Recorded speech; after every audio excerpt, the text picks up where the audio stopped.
Hey everybody, this is Mad Matt Carter. Thank you so much for watching the AIWF Network YouTube channel as well as the AIWF Ringside Wrestling channel. If you like what you see, please do us a big favor. Hit that like button, hit subscribe, and ring that bell to get notifications every time we post new videos on both our channels. It means a lot to us, and thanks a lot for watching once again. Hi again, wrestling fans. Welcome to this week's edition of AIWF Ringside Wrestling. My name is Mad Matt Carter. I'm being joined as always by Brian and Reagan Danzig. Rick Diesel is out doing food truck stuff, and I don't know where in the world Stephen Hayes is, but I know Chris Severn's watching because he was asking earlier today if we were having a show and was unhappy like I was that Rick Diesel is not going to be here. I mean, he's the blasting cap. He was the host of the original version of this show many, many years ago, but he has to do food truck stuff. And I just noticed Brian is wearing what looks like a brand new Cinderella shirt.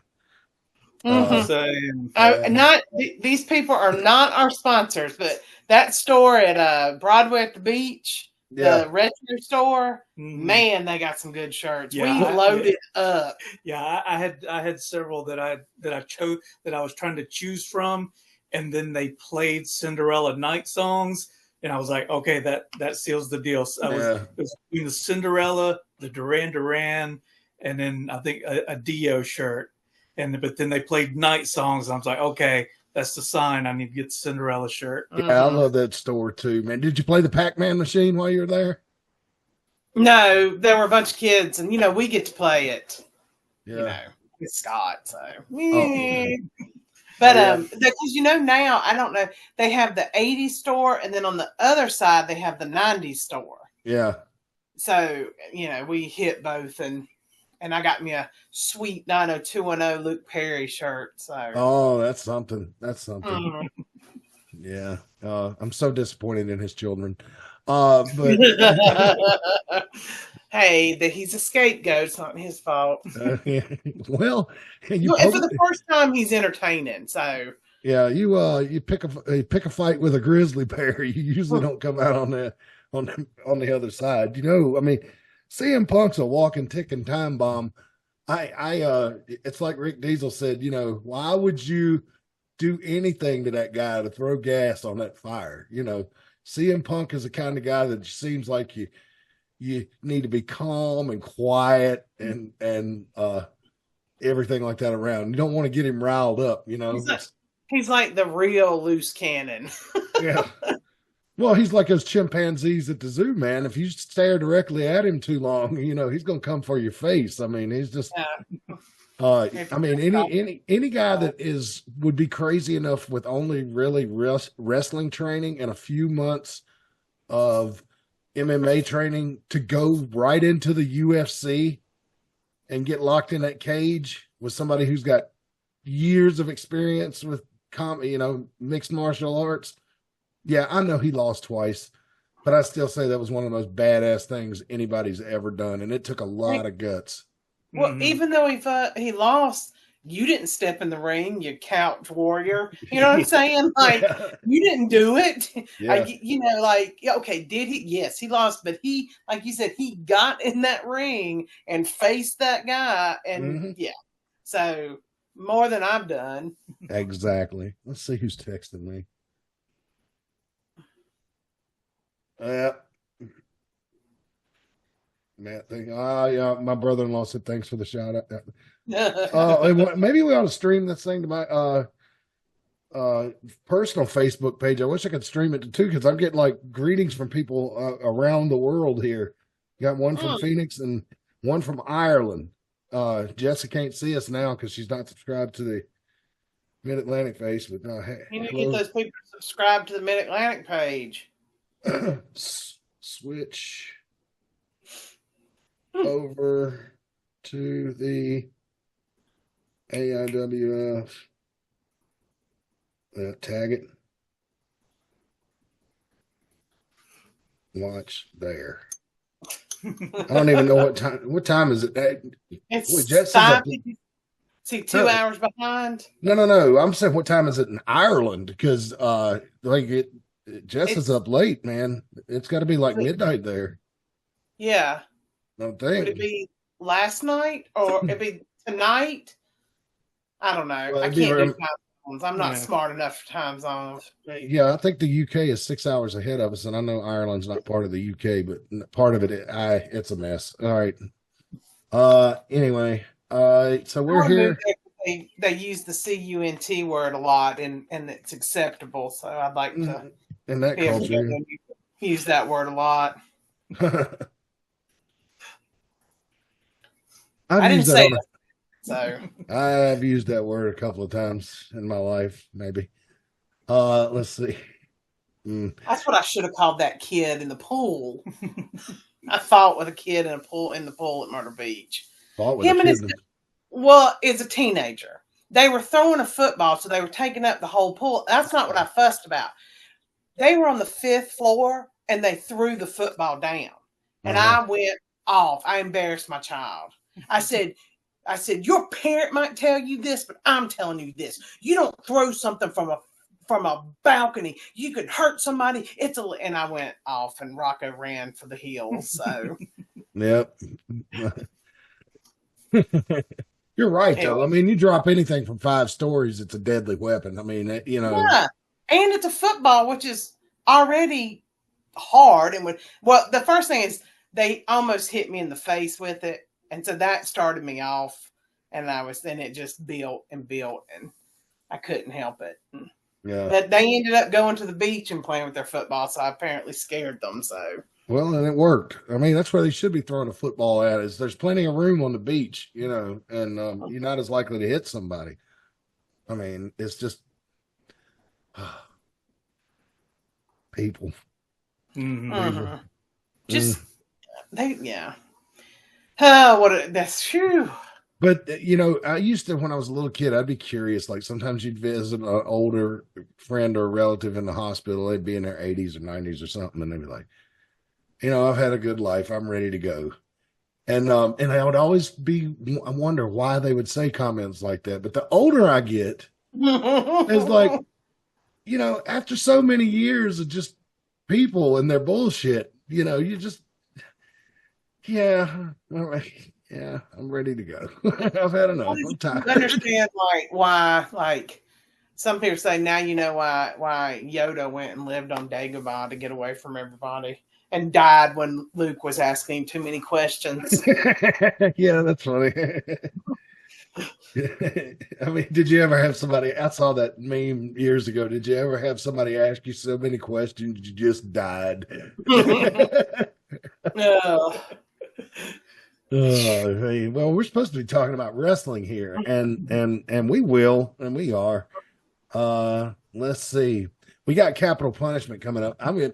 This show's off the rails already. Yeah, I'm excited. And it's been a while. It's also been a while for wrestling, so I'm ready to get back at it. Yeah. Let's see here. Share my screen. Let me know if you can see it. Yes. There it is. I told you my computer's awful slow today, so if we make it all the way through this podcast without getting bumped off the air, I'll be surprised. July 20th, Capital Punishment coming up this Saturday night. We cannot wait. Matches that we know so far are Justin Flash defending against Sean Cruz from down in Lumberton with the Ring Wars Carolina outfit. That ought to be a great match. Sean Cruz, a very talented wrestler, really moves around the ring really well. But I don't know. I think Justin Flash, the champion, is still the favorite in this match. Just my opinion. I'll throw it to you for your guys' opinion. I mean, Sean Cruz is really good in the ring. He's fast. I think it's a good matchup. I think maybe Justin Flash has a little bit on him for the high flying more. But I think pound for pound, they're really well matched. Yeah, they are very well matched as far as speed and technical ability. You're right. Flash has the has the high flying in his arsenal, and then also Flash is going to have the hometown advantage. Where if this were in Lumberton at a Ring Wars promotion show, then that advantage would go, would more than likely go to Cruz. But either one of these guys, Flash has shown that he is a great Mid-Atlantic champion. Sean Cruz would also be a great Mid-Atlantic champion. The only thing I'm seeing that might be a disadvantage for Flash is his past 4 opponents have outweighed him considerably, and so this is going to be his first. I think, as far as I can tell, his first title defense against somebody his own size and that can maybe match his speed. So it's going to be interesting to see if he can make that adjustment from going against these slightly slower, bigger guys, going up against a quicker opponent. Yeah, it could go either way. We'll see. I'm looking forward to it. But guys, the announcement and signing of this match right here has got me very excited. Very excited. Because THC, all 3 of them against Seth Clayton Burns Enterprises, SBE, THC versus SBE. I see what you did there, promotional department. But yeah, 6-man tag match. We don't call them trios matches. No, there's 6-man tags, even when they're girls in them. There's 6-person tags, but no, I'm glad we don't call them trios. I just don't like the sound of that. I just don't. I don't. And I think in trios matches, it's kind of like lucha rules, right? It's right. Yeah. To me, trios match is more, like she's saying, like the lucha tag style where it's less about tagging in and out, and it's more if one person in the team leaves the ring, another person on your team can just get in the ring. They're not as strict about the tags, the in and out tags. So that's what I think. Okay. More about the trios. It's more of a the lucha style. Well, Reagan, next time you see one on AEW, let me know how they do that. If it's like a true lucha style or a traditional 6-man, because they call them trios over there. Well, yeah, because they have trio belts. We watched one today with Shane Taylor, and it seemed to be the same thing where they just get in. If the person is out, they go in. But I'll make a point to look at it the next time. Yeah. I do remember that's the way it was in Lucha and the way it was done in Lucha Underground also. So I know a lot of times they've taken a lot of the, types of matches from there. So, but I'll think about it more because they have a lot of trios matches. They have a lot of them. This is going to be good simply for the fact the THC is kind of, we've seen Buddy Flowers and Metallico team up a little bit recently. But so that's an interesting aspect. But on the other side, and JT Moss, came from a tag team background. Everybody knows that story. I don't know if he wants me to tell it here, but he started in a tag team, or I don't know if he started, but he was a prominent member of a tag team at one time. But let's see what we got here on the other side. Seth Clayton Burns, Casey Kane, former tag team champion. Pretty Boy Lane, former tag team champion. With Buddy Flowers. I mean, well, I don't know if they were tag team champions, but, Pretty Boy Lane tagged with Buddy Flowers for a while. No, he was Buddy Lane was tag team champions with Kent Wolf when they were part of the Paint Gang. So, and Mickey Fulp, who is a former tag team champion, current Mid-Atlantic Television champion. Mickey is a former World Tag Team champion. So he knows how to do tag teams. This is going to be really, really good because Lane and Kane have gotten really good at cutting the ring off. They wrestle, and everybody's going to say, you're full of shit, man. They're not as good as the Andersons. I didn't say they were as good as the Andersons, but they employ that style where you keep I your was going to say opponent that they have a very old school look on the way they do their tags and run their matches. So I agree with that. Yeah, and they utilize the double team. You have when you make the tag, you have a 5 count to for the other person to get out of the ring. They do really well at utilizing that 5 count. And again, like you said, the cutting off the ring, that imaginary line, and not letting their opponent cross it. Yeah, I really enjoy their tag team style. And if they work up, about a half a dozen double team moves, man, we'll start making Midnight Express comparisons. Really piss people off. And but no, I mean their tag team wrestling is a thing of beauty right now. Buddy Flowers and Metallico had great matches. And JT Moss and add Mickey Folk to this is going to be great. This is the match I'm most looking forward to.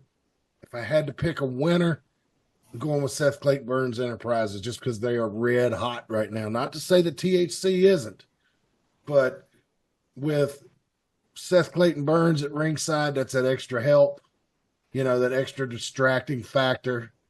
JT might want to, take one of his grilling utensils to Seth Clayton Burns as soon as they get out there and maybe remove him from ringside by hook or by crook. I don't know, but we'll see. But yeah, if I had to pick, I'd go with Mickey, Lane, and Kane. I'll throw it to you. Who do you think? Well, this has been building up for a while. I know that JT Moss has been coming out to save THC from Seth Clayton Burns Enterprises. You're right. It's Seth Clayton Burns Enterprises probably has the edge because of the numbers. You don't know who else is there. You don't know who else is going. I mean, this is an organization. Well, I don't know. They are on top, but Mickey Fulp is not very happy with Seth Clayton Burns right now. So we're going to have to see if that still plays. Like, has Mickey had time to cool off?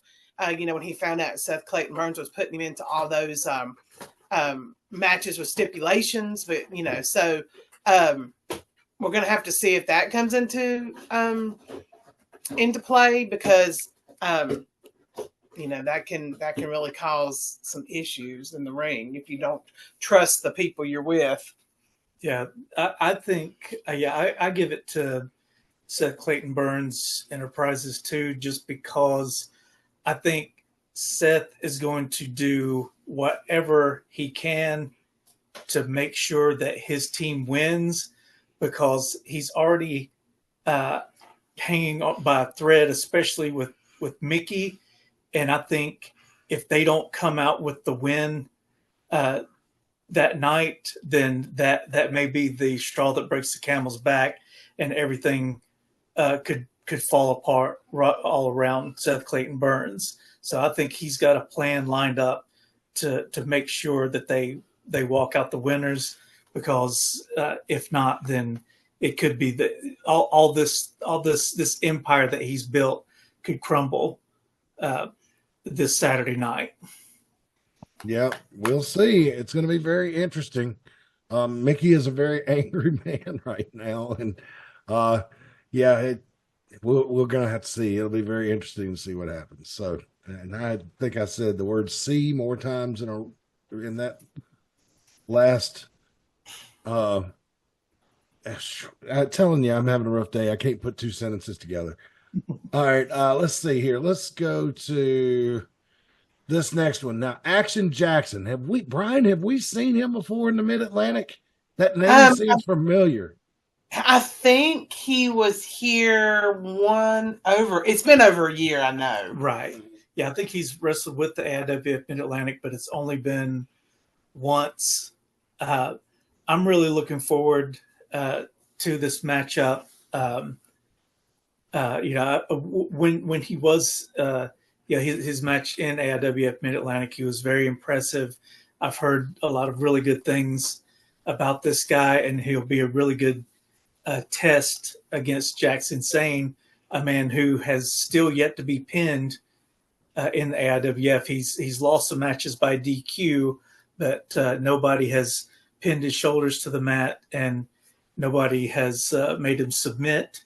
I am looking forward to this match. However, I do feel kind of bad. Whichever one of the two of the three commentator team that has to call this match with Action Jackson and Jackson Sane. You'll have to forgive us if we get the two names mixed up a little bit. I'm going to try to do some vocal exercises before and try to keep them. Try not to jumble up their names too much.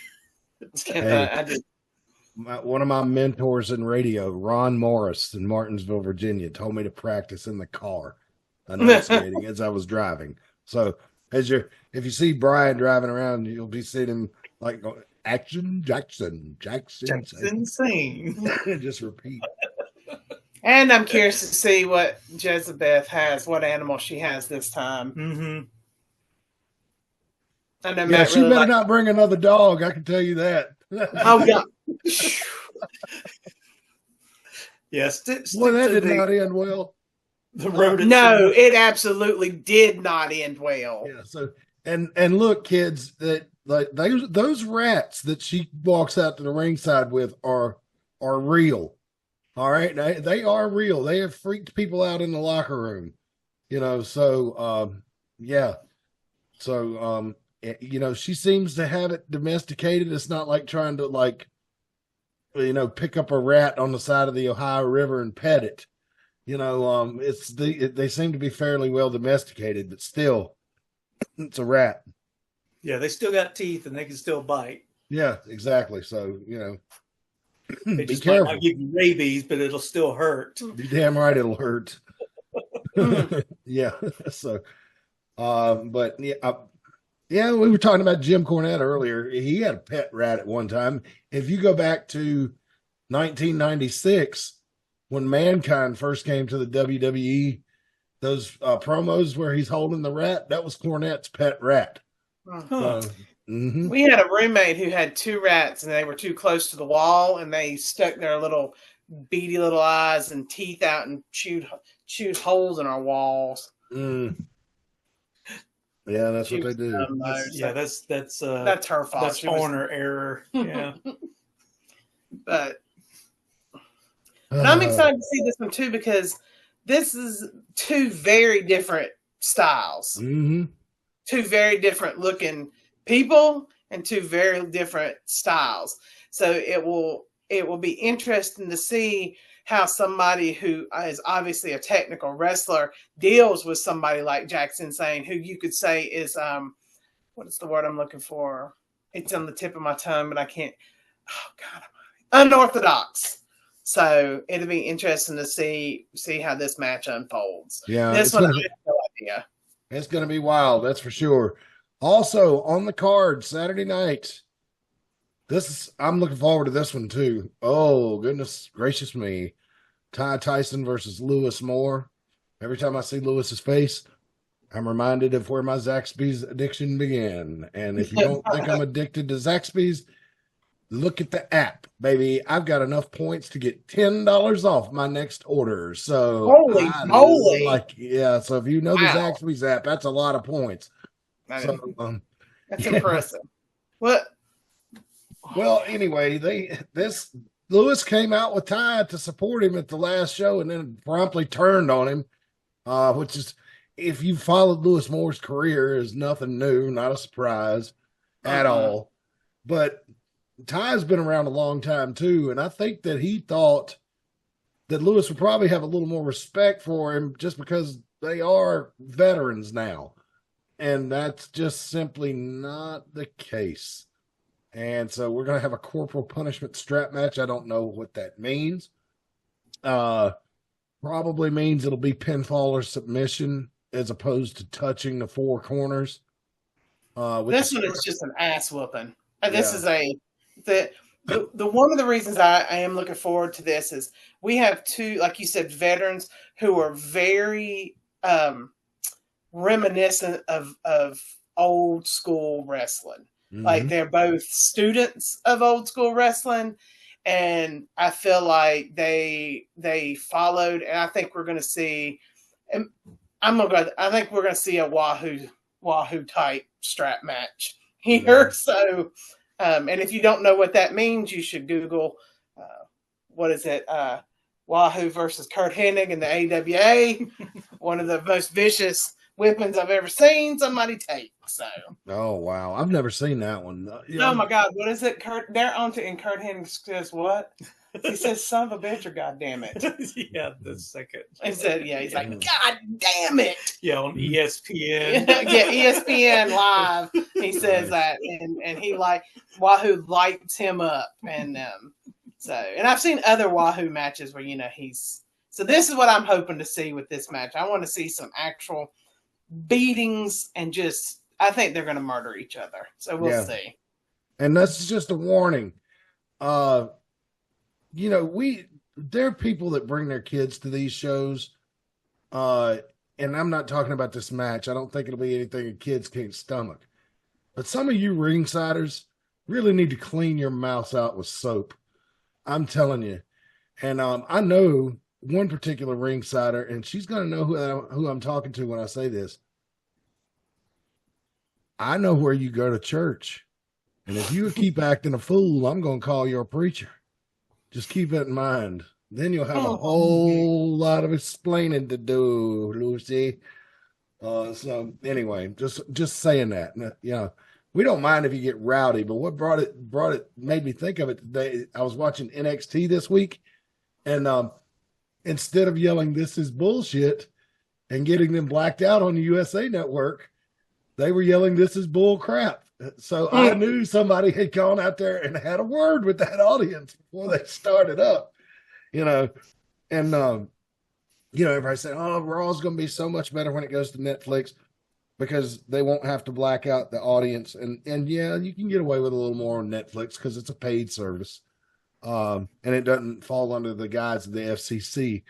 But I've noticed that casual swearing on basic cable seems to be more okay on some networks than it used to be. Well, yeah. Well, I think I don't know. We don't watch network. I don't watch network. So, everything I watch is streaming. So, but I don't know. It does seem to be a little bit, but I mean, you should just know things you should say and shouldn't say.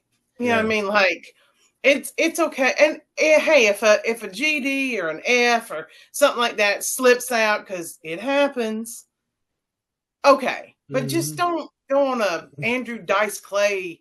I'm really aging myself tonight. Rant. Just think. These are still human beings, whether you like them or not. So yeah. Well, as far as the regulations is on cable channels, usually it's self-regulation. It's that they are trying to they want a younger audience, and they want the parents to allow their kids to watch it, and so they censor themselves. But as far as broadcast, they don't have the same rules that the the broadcast channels have. They should. As far as language goes, I think they can pretty much say whatever they want as long as they put a rating on it. Well, is it? I would like to see. I would like to see, especially what happened this weekend. I would like to see all social media fall under the FCC for regulation. I think it's gone too far. There needs to be some sort of oversight, and I know people roll their eyes. Oh, there's no way. Jinky and I discussed it before. They probably don't have the staffing.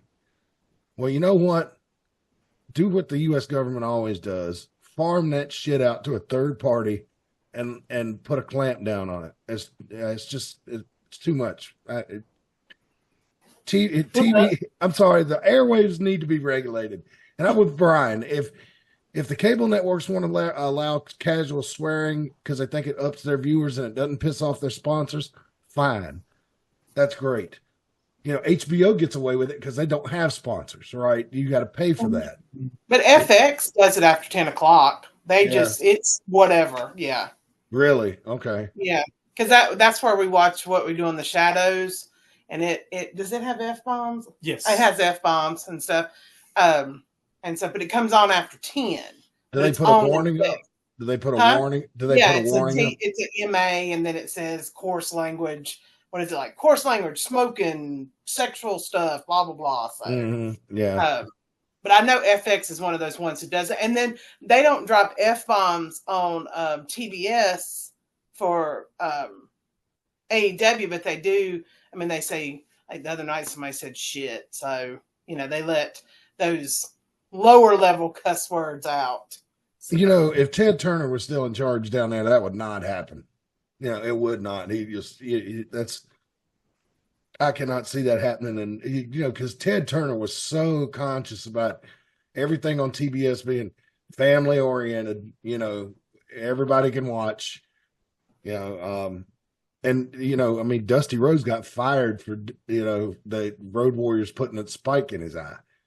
You know, so well, and I mean, one of the reasons. Yeah. Well, I mean, it's just as a person who loves to cuss, I cuss a lot. I've been trying to tone it down. Huh? So do I. I'm with you. And I'm trying to tone it down a little bit. But I also know, as I tell my children, there's different like things you say in mixed company versus what you don't say. And when you're at an event, I don't know.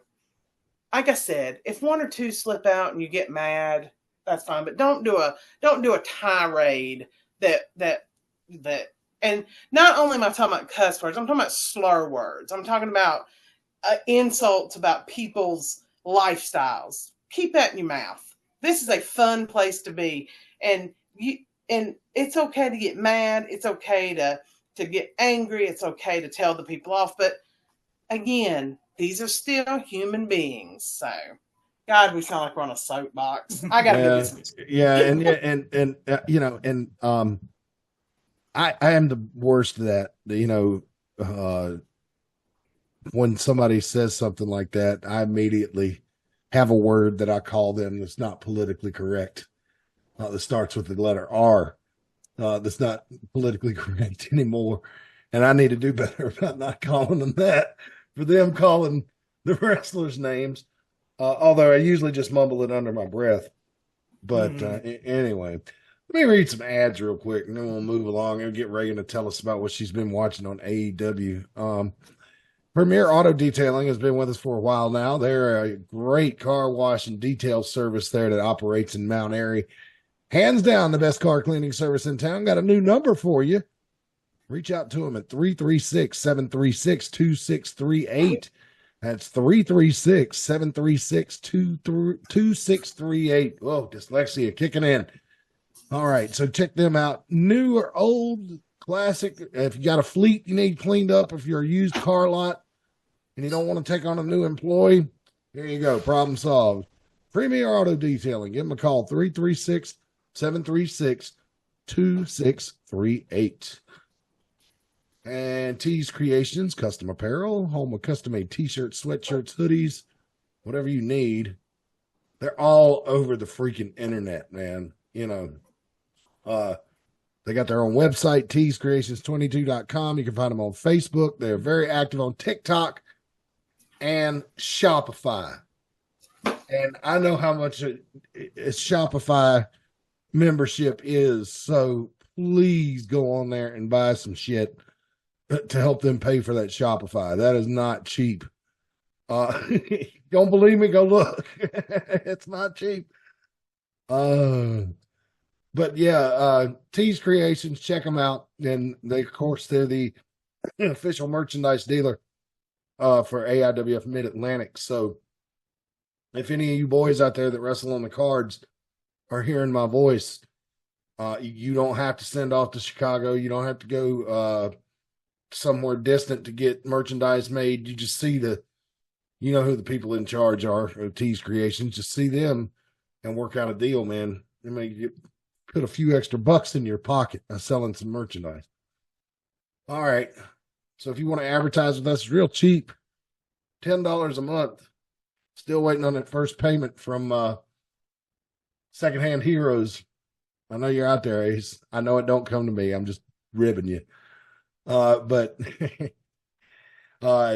monthly $10, just like what you got there. That was a short read tonight because I'm not really feeling well. I'm not in a good mood right now, guys. And we got to be nicer to each other in this country. But $10 a month, and we'll give you a nice read. And yeah. So that's that for the first round of advertising. We'll do some more in a little bit. Now, if you're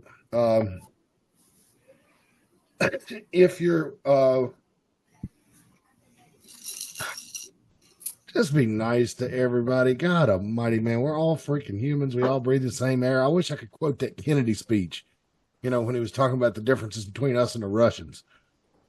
You know, I mean,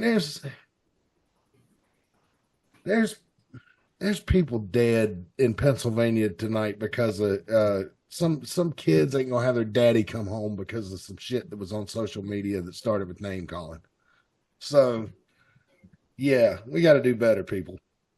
We got to do better. And I got a microphone, and I know Brian and Reagan don't want to comment.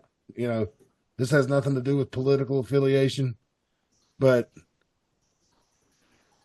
Jesus Christ, man, you know. And well, no, I mean, and I agree with you. I've said when we were talking about I was like, people are human, and you have to remember people are human. You know, you have to take their flaws. You have to take, you know, you just have to remember that when it comes down to it, everybody's human. Yeah, you know, and this is a 20-year-old who did this shit, and he's dead, whole life thrown away. You know, and the 20-year-old that did it, he killed a guy. There's 2 other people seriously injured. You know, I don't know if you saw the guy that rendered first aid to the guy that got the father that got killed. But you know, he was covered in blood. He was wearing a white T-shirt, of course, on a day that, you know, that happened, and he was covered in blood, and the Pennsylvania governor was talking about the guy, you know, and they were there for entertainment, just like people come to a wrestling show. But some people, politics is entertainment. I know people like that. They follow politics like it's a ball game, like it's a sports team, you know, and to them, it's a lot of fun. And that sounds like this guy was a fireman. They made sure to say that he went to church every Sunday. But he had 2 daughters, 2 young daughters. And now daddy ain't coming home. And it's all over shit talking on social media. And I'll just tell you, guys out there, you know, you post that bullshit on my Facebook. Well, Instagram's not a problem because I just do the wrestling stuff on Instagram. And if you're not doing something wrestling related or putting one of those little talking cactuses in front of a dog or a baby to see how it reacts. Have you seen those videos? They're all over TikTok. They're great. No, I'll have to check that out. I remember back in the day there was that thing where they were throwing cheese on babies' heads. Yes, or ham. You know, they would do ham sometimes too. Yeah.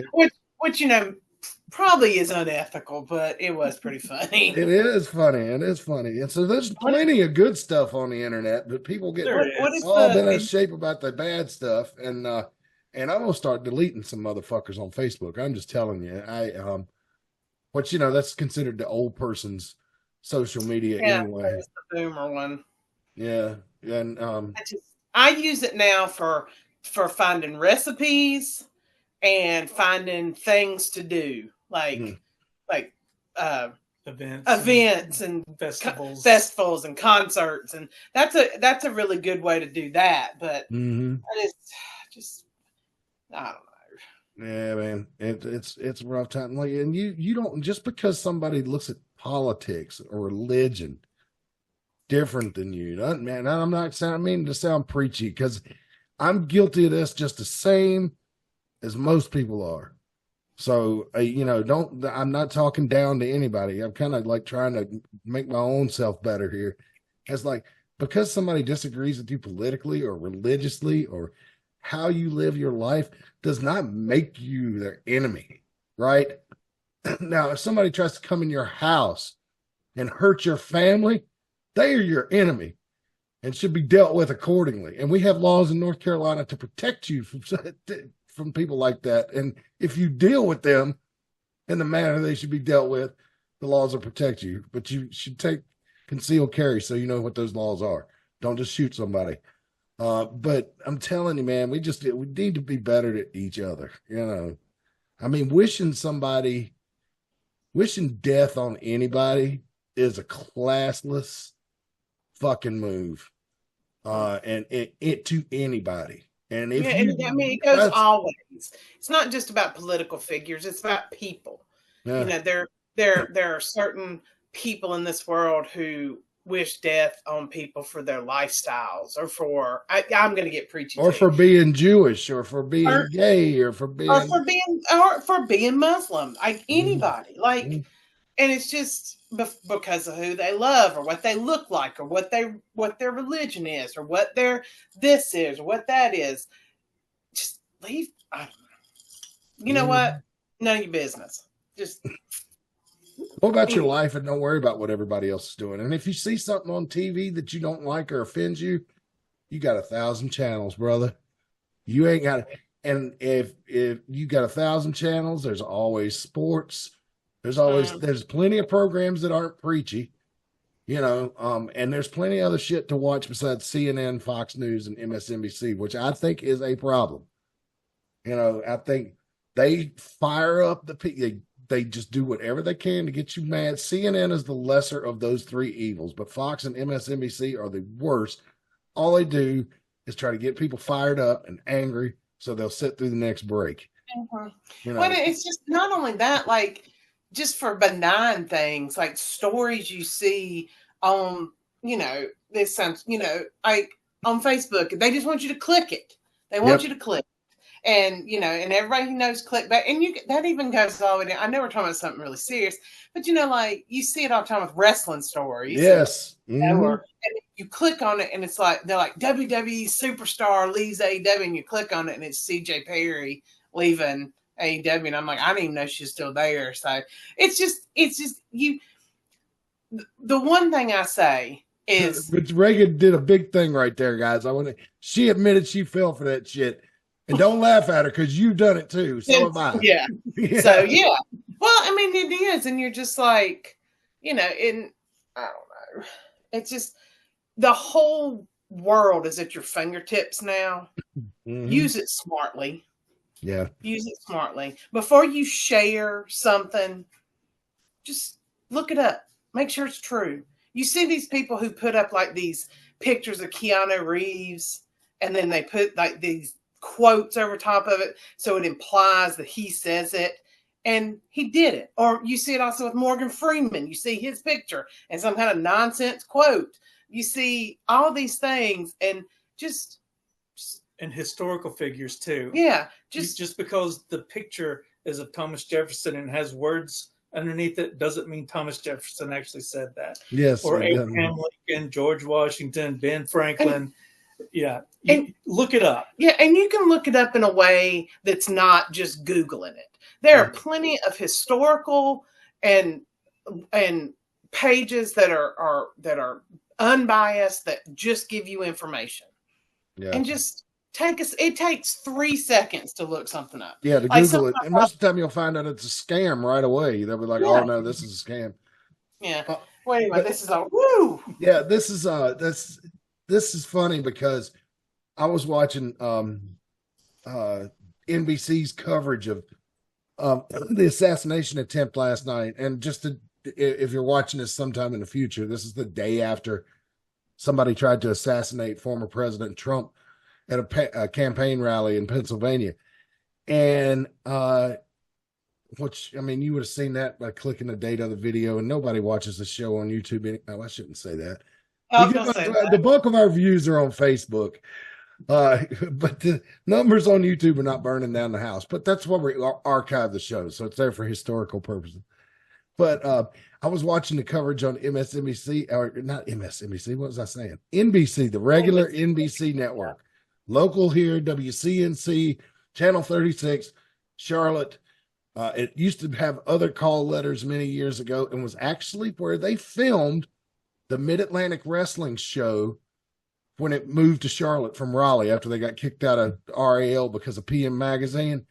They moved it. Remember, you see the studio show where the ring looks like it's sitting kind of catty-cornered and Bob Caudle standing off to one side. That's where that studio is. So, wrestling fans, soft spot. If you grew up loving Jim Crockett Promotions, moving to this city is really great because you can tie just about everything to wrestling somehow. It's really awesome. And so I was watching on WCNC, and they had a thing where they were advertising the NBC does a daily kids news show at 4:00. And Reagan, you're a teacher. Is Channel 1 still a thing in the schools? No. There is not now. Scholastic News and Time have something you can watch, but it's not like live. It's like you watch it, whenever. So there's not Channel.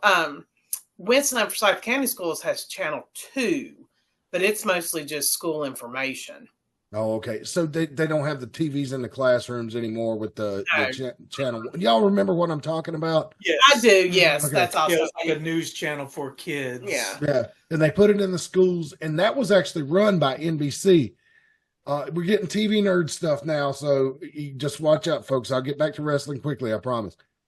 Well, NBC ran Channel 1 when it was in existence. And remember when it first came on, there was a whole controversy about them letting advertisers come on there and pitch product. Oh, these are teenagers and little kids. You shouldn't pitch product to them. Why the hell not? They go home from school, do their homework, turn on fucking DuckTales, and you're pitching product to them every 8 minutes. So, I mean, you're going to show them I remember the first time we watched Channel 1 when I was in the 10th grade, the commercial was a Halloween-themed Doritos commercial. Yeah. And we were more excited as kids. We were more excited about what commercials they were going to show to us than the content of the news broadcast. But I did learn. Commercials were good back then. They're good now. What? The progressive one with the ghost, where he's like talking about that he got this fireplace for $25, and he's like, "You got bamboozled," and it's the only commercial that I think I've ever thoroughly enjoyed. I love it. You got bamboozled. Well, you didn't like those Geico commercials about 10 or 15 years ago where the announcer would go, "Is it easy to save money on car insurance? Does Charlie Daniels play a mean fiddle?" And then I don't remember that one. I remember the cavemen, but I don't remember. That's going back. That's like 20 years ago right there. Yeah, but some of it, this one just tickles me. And I can't find who the guy is. Like, I go on Reddit and like everybody's like, "Who is this guy?" Nobody knows. And it's like, because I'm curious. Because, a lot of people that are in commercials are improvisers. Like, where's Flo from? She UCB. Yeah. So, like, Flo from Progressive started with Upright Citizen Brigade, and there's other ones that are improvisers. So I was trying to figure out if he was somebody we knew. So, but those progressive, you can find it. Let me know. Those progressive characters are something. They really have struck gold with that ad campaign, and it's one of the longer lasting ones that I can remember. I mean, I couldn't tell you when Flo started. It's been around so long, But let's see.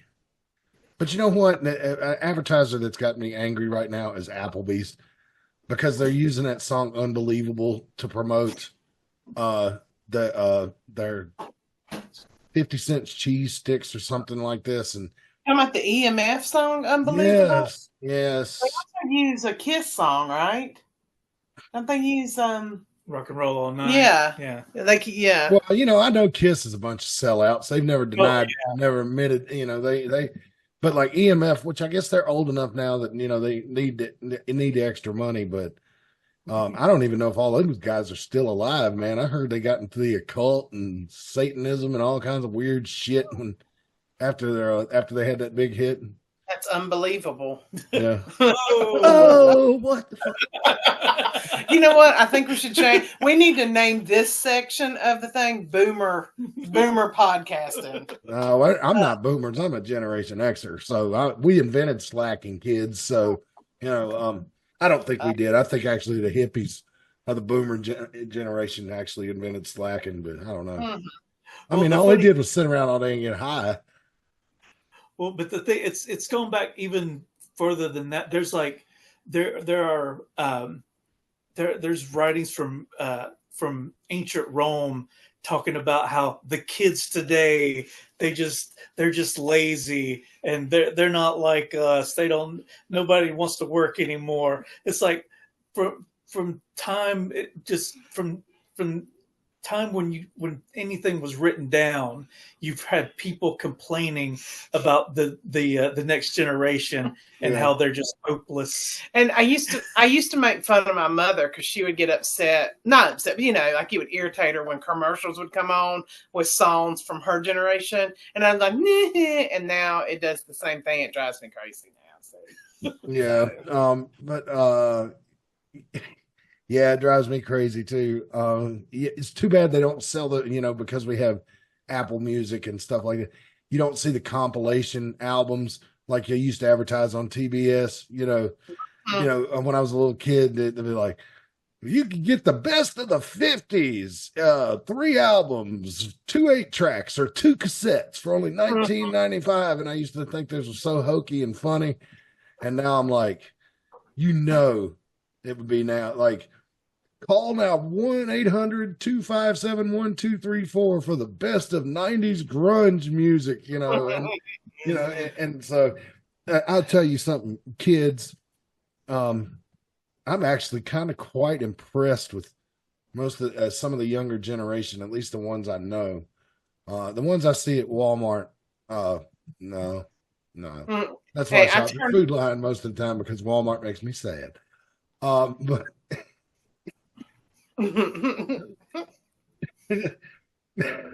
oh Lord, it's one of those. But like I turned one of my children, Lydia likes not only the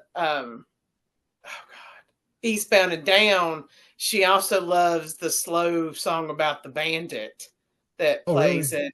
Yeah, so I've done pretty well. Huh? The bridge scene. Yeah. Yes. I think it's just called The Bandit. Yeah, they call him. Probably holler to her and find out, but I'm pretty sure that's what she likes that song. So I've turned her on to a little Jerry Reed, which is nice. So. I watched Smokey and the Bandit, and I ordered it on Blu-ray when they had the 40th anniversary, and they redid the Blu-ray and upped it to 4K and all that stuff. And I watched it over the 4th of July weekend because that movie takes place over the 4th of July weekend. So, it's like Christmas movies. I won't watch them any other time but Christmas time, but Smokey and the Bandit is like, that's a July movie for me. And I watched it the other night and it still holds up to this day. I watch it a few times a year. I don't watch it but I bought it on Prime, and it is. I got Lydia to watch most of it. She has ADHD, so she made it about an hour, which I was pretty impressed. So, and then I paused it for something, and then she lost interest. But have her come back and watch the rest of it, because I love that movie. It's got so many quotable lines, I saw a shirt at that place in Myrtle Beach that said, "You dumb son." What is it? You dumb son bitch. You dumb son bitch. And I was like, I couldn't wear that anywhere. Yeah. Oh, I've got one in the closet that I don't wear anymore because I accidentally had it on one day and we decided to go. You know how you can go into Tweetsie Railroad after 3:00, and if you go in after 3:00, your ticket will work the next day? Yes, I've heard that. So we realized that when we were up on a trip to Boone, and I had my Smokey and the Bandit shirt on, which says, give me a Diablo sandwich and a Dr. Pepper and make it fast. I'm in a goddamn hurry. And I wore that into Tweetsy Railroad, not thinking about what shirt I had on.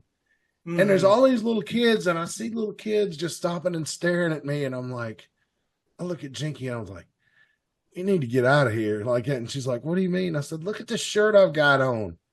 Like that. And I said, I'm walking around here with a bunch of kids. I'm in a kids park. I was like, I would have changed in the car if I'd have realized it like that. And she goes, we're already in. We've already paid our money. We're not going anywhere. Let them stare. And I mean, I was just like, oh God, I felt so bad about that. I don't hardly wear that shirt anymore because of that, you know. Do you know my old wrestling shirt said bitch on it? It says, what is life's a bitch and so am I. Mm-hmm. So I'd love to have that. I had one and it disappeared over life. I also had a Daniel Mays shirt, but I lost that also. And all my NWF shirts. Boy, I tell you, there's a guy that disappeared, boy, Daniel Mays. I mean, when he stopped coming to wrestling, I never saw him again. We spoke to him last week. Mm-hmm. Really? Okay. Yeah, on a group call with him and some friends of ours, and he's doing well. Good. So, yeah, we spoke to him for a few minutes, and yeah, he's doing good. Good. Glad to hear that. So, if you're out there, Daniel, hello, sir. We do have a lot of friends who disappear. Hell, there was one guy that wrestled in the AIWF in the early 2000s. I can't remember what his name was, but I remember I refereed one of his matches. And we did the wrestling show with him. And it came back and he was like, hey, you remember? It came back and Rick Diesel was like, hey, you know Daryl or whatever his name was. I don't remember his name. I was like, yeah. And he was like, you know that fair that was down there at the shopping center a couple of weeks ago? And I was like, yeah. And he was like, don't you know he went off and run off with them? He joined up with the Carney Troop and left with the fair. And I was just like, now we've had some people disappear, but actually have somebody actually quote run off with the carnival. That was the first time. I know we've had some people go to jail. We've had some people disappear on it. Yeah, but that is pretty. That's running off. Yeah. Yeah. I mean, what is it? Are you in Are you in OFT? Yeah. Are you in OFT? Yeah. That's a great movie. That's a deep cut also. I might watch it. I'd like to watch that. That is a funny movie. One of the funniest lines I've ever heard in my life. Oh, we are Negroes, sir. Oh my God! Now you have to give some context to that. Yeah. So you're gonna get popped on YouTube. If you've not seen "Oh Brother, Where Art Thou," they go into it. They hear about this radio station, and what was it, Tishomingo? I think. I don't remember. That's where they did the Constant Sorrow song. Yeah, and they heard that they could make $10 a piece.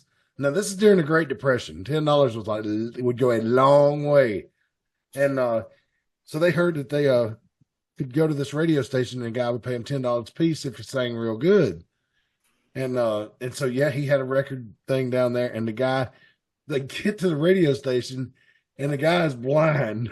The radio DJ is blind, and he said, I heard you paid good money to sing into a can. And because this is 1930s Mississippi, the guy said, well, yeah, but I don't record Negro songs. And the guitar player that was with them was a black guy. And so George Clooney, thinking on his feet, his character, always real slick, fast talker, he looks at him and he goes, well, we are Negroes, sir. But we see old-timey records like it. And so they ended up singing Man of Constant Sorrow. They got their money and ran out of there. So, that man. That's how he's smooth. Yeah. Oh, my God.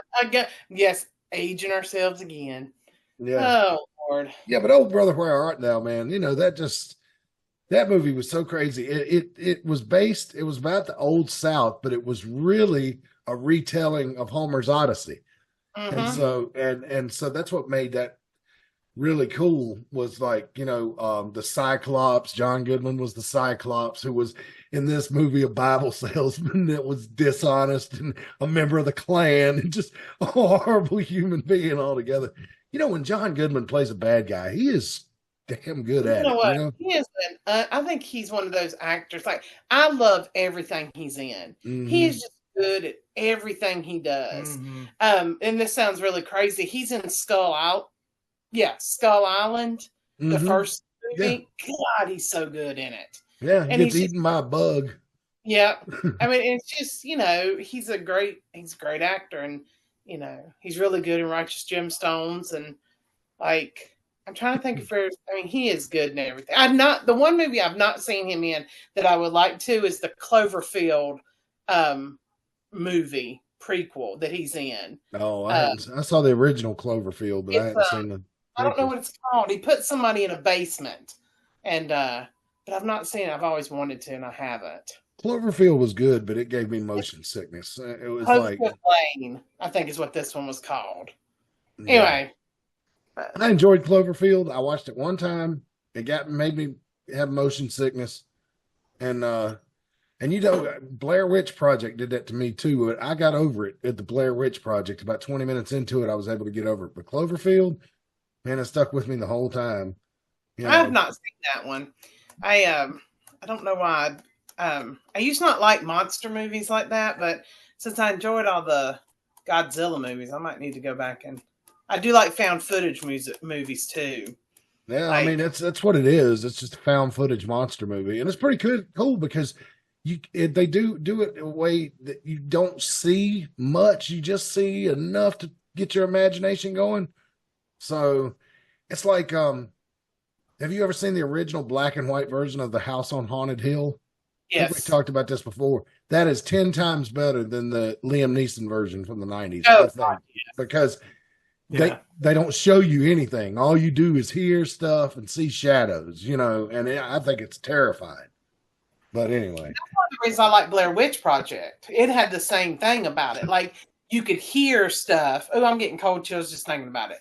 That movie scared the absolute shit out of me. What's that? What was it? Blair Witch Project. Oh, yeah. Because, they didn't show it. You could hear stuff. And then there was that one scene where you could see fingers, but you couldn't really see it. Mm-hmm. When she's pointing down at the ground and you could see that stuff tied up. Yeah. And that's what made it so scary, because because I watch a lot of TikToks now about Appalachia, like things you shouldn't do in the Appalachian Mountains, like whistle or call people, like if you hear. And so that stuff creeps me out. So it's something I enjoy, even though it's all bullshit. Because I'm not from the Appalachia, but I'm pretty close where I grew up in Danbury. And I've been all over that mountain on a 4-wheeler. And I've never seen anything but a gigantic turkey that attacked me. So, so that's Chris Severn made a comment. He sent me a text that said John Goodman was one hell of a Fred Flintstone. Oh, yeah. And he's great in Monsters, Inc. And yeah, he's good. No doubt about it. Let's see. Well, Reagan, you've been watching some AEW. Let's get back to wrestling. Damn it, I took a bunch of notes for the 2 weeks ago, but not this week. Oh, that's all right. Just share with us what you got. Okay, wait a minute. I got to pull it up because I did it on my phone. So we watched, before we went to the beach, AEW had a Dynamite that was called Beach Break, which was actually a really good show. Pac is back, the Bastard Pac, and he's really, he's an excellent wrestler. Him and Daniel Bryanson had a qualifier for the Owen Hart, and then it ended up that it was Bryan Danielson and Adam Page. And the match between Danielson and Pac was good. The Hangman match with Daniel Bryanson was like okay. He wasn't spectacular. What did you think? Yeah, it was. Yeah, I think maybe it was just the expectations were so high that once it happened, it was like, oh, this isn't that good. I mean, there's nothing wrong with the match, but I was expecting more. But I think with Danielson's injuries, I think he's kind of on borrowed time. I mean, I know he says he wants to go out on top, but I think he's, pretty much, is signaling that he's almost done. Yeah, and so they were doing a bunch of setup for this Blood and Guts, and when Adam Page came back, guess he hadn't been there in a while because we just he's been gone for a while. And, they had the indefinite suspension. That's right. Yeah. And so the Elite wanted him to be part of this Blood and Guts against AEW, which seemed very NWO WCW, and he said no. But then this last week when he lost against Danielson, he went, and said that he would be part of the group. And Adam Page coming back, like he's really hitting his stride. I'm enjoying some of the stuff's a little much, but Brian really likes it, what he's doing. Yeah, he's just like unhinged and just doing this crazy thing. I think he's doing a good job of it. I enjoy it. Britt Baker's back, and she gave a big long promo about she had a TMI, which is kind of like a mini stroke. So that's what put her out for so long. So now she's back. And then the other person who came back was Riho, the little Asian girl. And she was supposed to do you could tell that she was up for a angle with what is her name? I didn't write it down. Ugh. Anyway, the professor, what is her name? With a D. What is wrong with my brain? Anyway, she had a match and she jumped and you could tell she missed the person and she messed up her wrist. Like she hurt her wrist like immediately. First match back, got hurt. She's only 90 goddamn pounds. I don't know how she could even bat a horsefly off a horse. I mean, I know and that's one thing about her that I'm not like. The whole match was just botch after botch after botch. And I was like, she's got a little ring rust. There were some things where things didn't go right, but she did her, kind of like a flying crossbody off the top rope to the floor, and she missed to it. I think she was wrestling. Was she wrestling Statlander?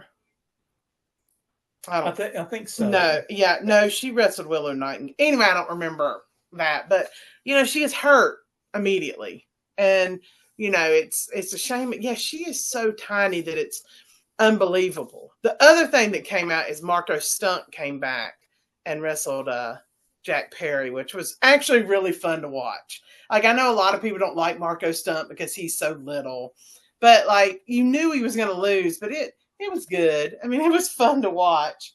And then that's what Dutch Man Style said. He's like, what is he, like 5'2"? And they looked it up, and that's what he is. He's 5'2". And he had a little more weight on him this time. But, the crowd marked out. But the thing about, and then we watched this week, and I just watched it this week. They did both of the Owen Hart Foundation matches. Like I said, the Bryan Danielson, Adam Page match was okay. I think I was expecting more because they're both phenomenal wrestlers. But the match of the night was Maya May and Willow Nightingale for the women's Owen Hart. Fantastic match, really good match. And then she has been with Toni Storm, and she turned on her and gave her a beating like 1985. It was amazing, wasn't it? Yeah, it was brutal. It was brutal. And then we watched, like I said, Dynamite this week was terrible. Rampage was really good. That seems to be where they put all their wrestlers sometimes. So it's the Chris Jericho thing. That's right. So Chris Jericho wrestled Samoa Joe. And, Chris Jericho's gimmick right now is kind of entertaining. He's like, hey, guys. And he's like, I'm the learning tree. And he's like, but then he's also sinister. He's really laying into the fact that everybody hates him. But the thing was, he wrestled Samoa Joe in a Stampede street fight. And it ended with Samoa Joe on a pallet on a forklift. And there was this random wall, like backstage, just random. And he ran him through it. And the thing, because it looked like a paper wall. really. Mm-hmm. And which, I mean, it was drywall. You could tell it was drywall, but he hit right where there were no beams. And the funny thing is, Colt Cabana was going in to check on Samoa Joe, and as he goes in, he breaks off a piece of the drywall to get in, and it's like, hand. yeah, and it's like you're kind of underselling the gimmick there, Colt, by swatting away the thing that was supposed to be. Did it kind of look like the Shockmaster in reverse? Yes, right. But you know, like I was telling Brian, like it was a good idea that was executed poorly, Mm-hmm. which sometimes is AEW's fault. You know, that they have these pretty good ideas, but you know, Samoa Joe is in Twisted Metal, and that's starting to film again, so he's out. Yeah, he plays Sweet Tooth. Yeah, Mm-hmm. and so you know that it doesn't seem like they can ever have 2 good shows a week, and you know they have 3 shows, which is insane. But when you think about it, again, there's every time you watch it, there's a faction coming out. Everybody has a belt. Now there's 2 more belts because of the Owen Hart thing. There was a trophy and a belt. And but when I watch the wrestling and I watch what you would, I guess, consider their undercard, like it's fantastic. And they say Ricochet's on his way there. So that's the rumor, but that continues to be a rumor. I hadn't seen him show up there yet. Yeah, but like I said, their undercard guys are fantastic. It's when they focus on this other stuff. It's like I say this 1,000 times, very reminiscent of WCW, where you had all these great cruiserweights, all these great undercard guys, but they're like, oh, let's go to the back. Here's Hulk Hogan coming in his limo, and then Dean Malenko and Rey Mysterio are in a little bitty box in the corner. And because right now I'm rewatching Nitro in order, so we just started getting the NWO, and I'm like, oh, this is gonna break my young adult heart because I was such an NWO mark. I just can't. It's bad. It's so bad. Yeah. Well, I mean, WWE has bad guys that you can really get behind and hate legitimately, that make you want to go to the matches to see them get their ass kicked.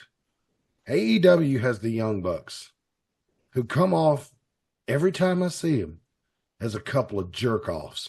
And I don't mean in a good way either. I mean in a I don't want these motherfuckers on my TV. I have sworn so much tonight, I'm going to be surprised if I don't get a reprimand from YouTube.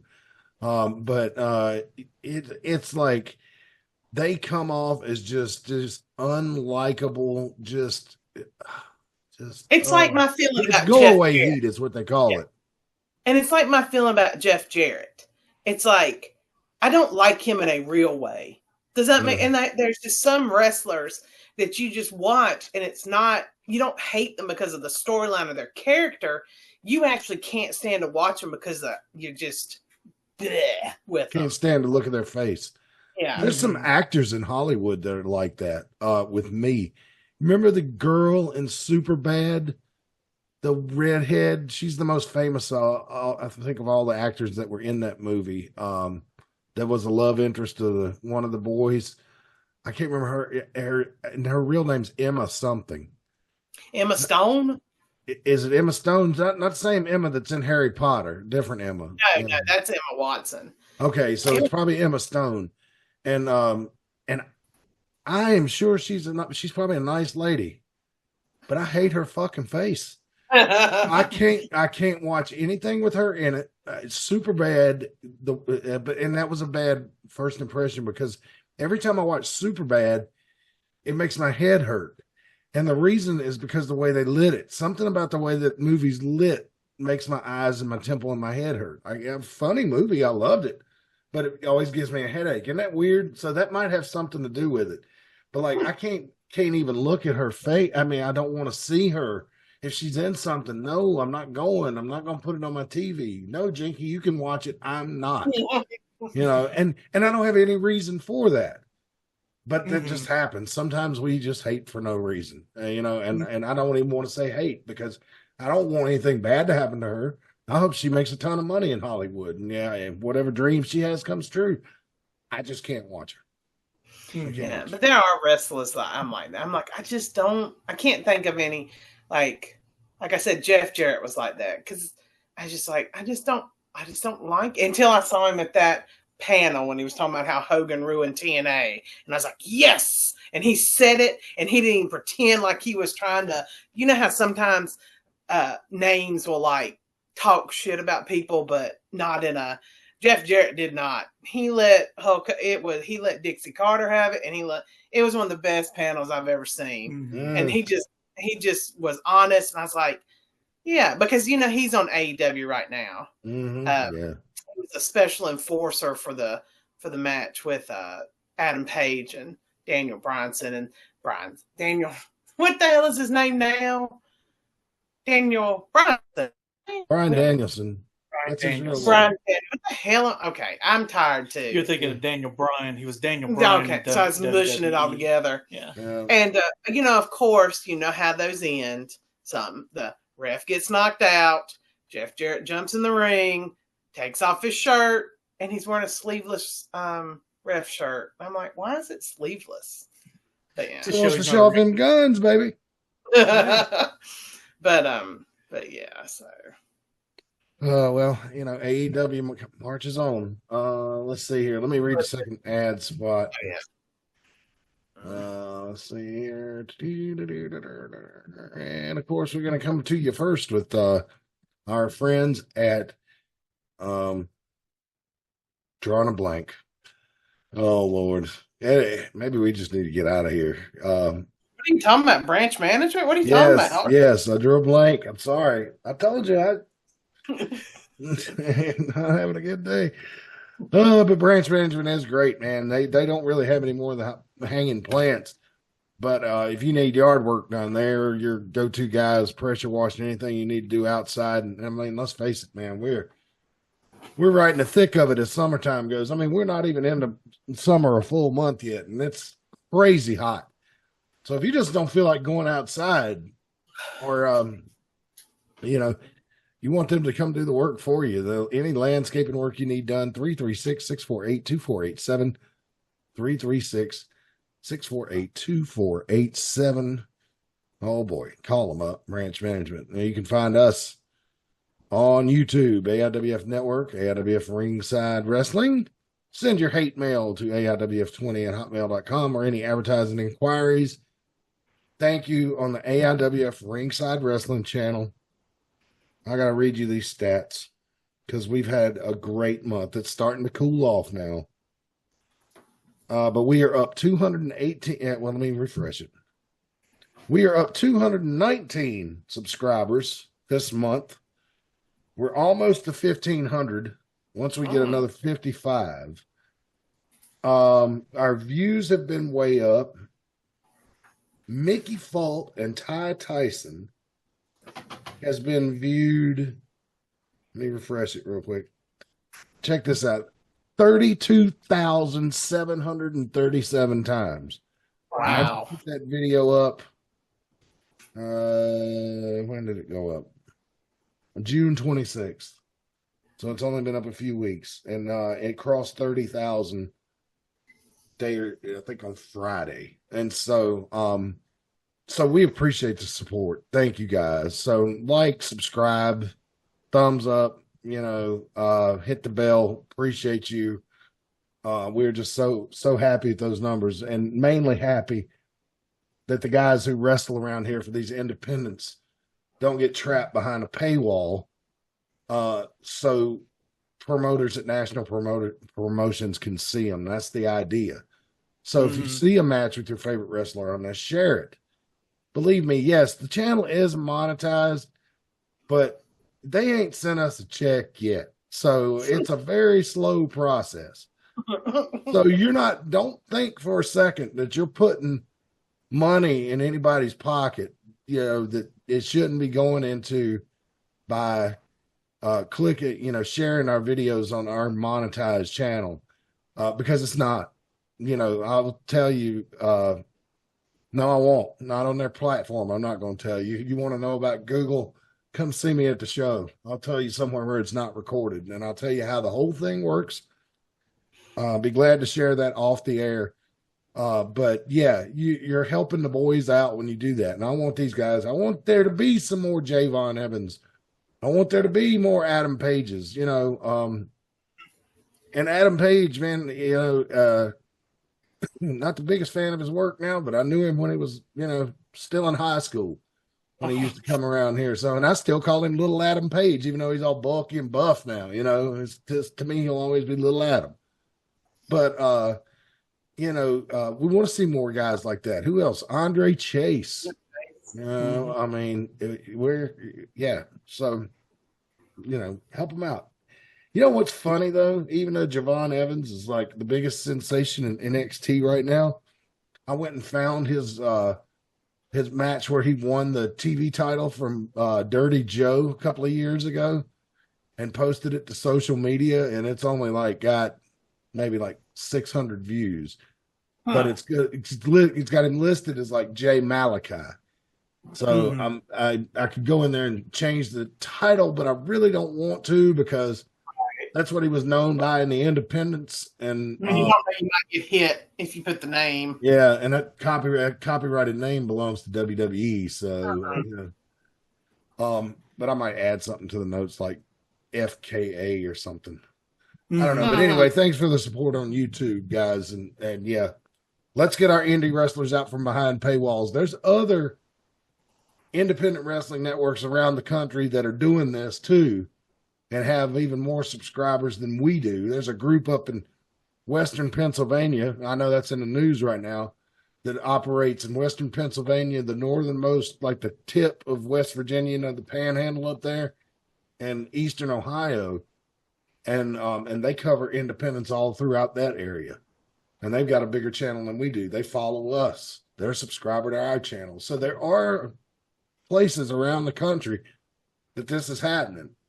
But, just saying, indie promoters, we don't got to be so greedy, man. We need to try to get these guys more work, more paydays. Wrestling's a dangerous sport. Tease Treats is our local food truck. That's why Rick Diesel's not here tonight. He's with Tease Treats somewhere meddling around in Winston-Salem. Peters Creek Parkway at the Walmart on Peters Creek Parkway. Oh, really? Okay, so go by and get you a milkshake. It's a good night for a milkshake. It's hot outside. It's milkshake weather. My wife had me take her to Sonic and get her one yesterday. 336-755-8204. Now, so you can find out where they're at, or at facebook.com/Tease Treats. I am a big fan of the hot dogs. They got the frozen bandanas here. And they are absolutely delicious. Mini donuts. They got pizza now. Yeah, Reagan likes the chicken tenders. I believe they're selling chicken sandwiches. And chili cheese fries. Mm-hmm. And their fried cheesecake. What else do I like? I get an Oreo milkshake from them now. I'm starting to broaden out their chicken sandwiches. Woo! Oh, yeah. Goodness. Those are delicious. Yes, they are. Yep. And so the chicken sandwiches are good. Everything is good. They're the best concessions in wrestling. We encourage you to try them out if you see them out somewhere. You find out more about them, facebook.com/Tease Treats. Yeah, yummy, yummy, yummy. I don't even know if they do those potato chip They things. do. I used to see people with them at wrestling. Oh, okay. Cool beans. All right. Secondhand Heroes and Home for Wayward Villains is a gaming store that also features collectible toys, retro gaming consoles and games, as well as free-to-play arcade cabinets and comic book featuring Magic the Gathering casual play, as well as tournaments. They also host the Dungeons and Dragons campaigns several times a week, located at 18184 Leesville Road in Evington, Virginia. That's right outside Lynchburg. Secondhand Heroes is your one-stop shop for you to get your nerd on. They're open 7 days a week. 11 a.m. They don't close until the dice stop rolling. I think we all need to get together and make a big field trip up there. I agree. Yeah. And let's see. What else we got here? As you can see, the room for the tabletop games. I actually printed out the copy so I wouldn't have to struggle for the address and phone number and all that stuff. As you can see, there's a menu on that refrigerator there, so they got you covered as far as food and drinks go. I don't know if they want you bringing a cooler full of beer in there and, playing cards and getting in fights. So, you might want to call them before you show up. But I mean, the D&D crowd don't really worry me about showing up with a cooler of beer and, busting the place up. And that would be a mistake anywhere AC's around to good Lord. Yeah. Think that fighting would be a good idea in that man's presence is not. No. I'm sure that there's no trouble at Secondhand Heroes. I'm sure Law and Order is maintained well there. It's safe no matter how big a nerd you are. Older console games like Nintendo and Sega classics for you to play. I'm getting angry because I just thought of Icarai Warriors. When you talk about old NES games, do y'all remember Icarai Warriors? Where you're just like two dudes that look like Rambo, one with a red bandana and one with a blue bandana, and you're just walking, shooting enemies. And it's so long. And you can have unlimited lives because if you die the third time you hit A, B, B, A, and they would regenerate, you get 3 more lives. And you play that game. Contra. Yeah. Well, Contra was up, down, left, right, B, A, start. Oh, okay. And you could get 60 lives, I think. But this was different. If you want to look it up, I'm telling you, I played that game. Me and my buddy played that game until our thumbs were about to fall off because we just had to see what happened when you finally beat this game. And when you beat it, it takes like 4 hours to go through it. It's so slow and cumbersome. It's a lot of fun if you like pointing and shooting. And you get a text message at the end. No cool ending, nothing. No. General such and such congratulates you for destroying the alien. And then the game resets. And you're just like, went through all of that, this never-ending game? Look, I think Angry Video Game Nerd did a video on it about 15 years ago, and he was a lot nicer, a lot meaner than I was. Monday Night D&D group's been running up for over a year, and they welcome newcomers, both experienced and inexperienced. They also host video game competitions for games like Mortal Kombat, Street Fighter, Mario Kart, Super Smash Brothers, all those. Something for the gamer and collector in us all. Call them at 434-317-0121. I'll give you that number again. 434-317-0121. Or you can visit them at secondhandheroesva@gmail.com. Well, you can't visit them there. You can send them a note. Secondhand Heroes is like second, like with a 2ND handheroesva@gmail.com. Yeah, I'd kind of like to go up there and see that store. That looks like you can have some fun in there. So, and check out the title belts they have for their tournaments. Mm-hmm. So the wrestling connection there. It's pretty cool. Yeah, the Mortal Honda Kombat. was always my guy on Street Fighter 2. Who? Which one? E Honda, the sumo wrestler. Oh yeah. Yeah, had the 1,000-hand slap. And yeah, if you got caught in that thing, man, yeah, you were in big trouble. Mm-hmm. There was one guy at the arcade that he was a big old fat guy at the Martinsville arcade at the mall, and he learned how to do that before anybody else did. And he was so smug. He would stand there and just hold that button, and like talk to other people while the other player was trying to figure out how to get through it. Let me tell you something. When I figured out how to do Hadouken with Ryu and Ken, he had a bad day. That guy did. because I would throw that Hadouken at different speeds and keep it coming constantly. Like every time I jump, like, Hadouken. I mean, people would get angry with me because I would fight so dirty. But if I win, I get to keep playing. If I lose, lose my quarter, I have to go to the back of the line. So, you do what you have to do. Exactly. I just remember that guy, he was so smug. It was so good to kick his ass. I was good with Scorpion on Mortal Kombat 2. I was really good. And my buddy Brandon was equally as good as I was a Scorpion with Raiden. And let me tell you something. We had some showdowns, buddy. I mean, we'd be flying around all over the screen, not being able to hit each other because we just, we played so much we almost knew what the other one was going to do. And sometimes we'd play on the Super NES, and by the time we got done, we'd be like,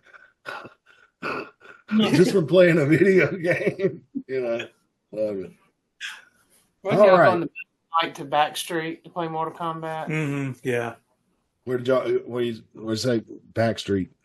Backstreet Pavilion in Mount Airy. Oh, okay. I don't know where that's at. It's on the way to it's still there. It's probably not like it was, but it's on the road to go to the Armory if you come from like the Roses area and you go down that road past Mount Airy High School to get to Veterans Park. It's there near the little bitty car wash. Oh, okay. It's probably not like it. Yeah, I don't know that they have Mortal Kombat anymore. That was but it's still there. It's still open, huh? Yeah. Wow. It was just a pool hall, right? With what, 1-2 games? Yeah, they had a little corner with games. Yeah, just enough to attract us nerds. There was a blue of all the other goings on, all the illicit goings on that were going in the other parts of the place. We were just nerding out in the corner. Yeah. So it makes the place look family friendly to have a bunch of kids in there, so they drug dealers probably loved it. We need to keep the family image of this place up so the cops don't get wise to this, I didn't understand why my parents didn't want me hanging around in pool halls when I was a teenager until I got older. But, see, I was actually going to play pool, right. So, but yeah. Anyway, anything else we need to cover? This show has been weird. It's been all over the place. Yeah. No, just come out on the 20th. It's not going to be hot. I think it says, let's see what's it say. Next Saturday, 79 degrees. Wow. Okay. All right. And what app are you using so we know who to blame if it's not? It's my iPhone. iPhone? The weather app. Let's see what WeatherBug has to say about it. And we'll find out, who in this world of weather forecasting is a filthy liar. Now, the thing about WeatherBug, is that the one I worked with a teacher whose husband did data analysis at BB&T, and he actually did data analysis of all the weather apps and said WeatherBug at the time before they were bought out, because they were bought out a few years ago, was the most accurate. Really? After he did huge long data analysis on it. WeatherBug says Saturday 80 degrees, 60% chance of storm. So that 80 degrees is probably, it's 1 degree off what you got. And I have 55% chance of rain. So yeah, so that temperature is probably going to have a lot to do with whether or not the rains come or not. But we got that roof, so yeah, we got the roof, and a lot of rains inside the building, so we can be thankful for that. But I'm showing starting tomorrow all the way through next Tuesday, 30% chance of rain tomorrow, but Tuesday 40. This is locally here in Concord. Yeah, we don't have that. 60, 80, 70, 70% chance, 70% chance. Next Sunday, 70%. Next Monday, I hope we do get it, some of that, because we need it, man. The grass is just burnt brown here, and even with the rain Friday, it didn't help. All right, well, we're talking about the weather now. This show's officially sucks at this point. So, I was getting ready to talk about how I've hit every huge rainstorm coming back from the beach. Yeah. So, oh yeah, we got to get out of here. We're talking about the weather. All right, let's go. We'll see you guys at wrestling on Saturday. Back here next Sunday, and just be nice to each other out there, and on social media. All right, yeah, just be nice. Take care, everybody. Until then, and what am I doing? I'm even screwing up the Bob Caudle ending, and he deserves better. We'll see you next time, wrestling fans, and until then, so long for now.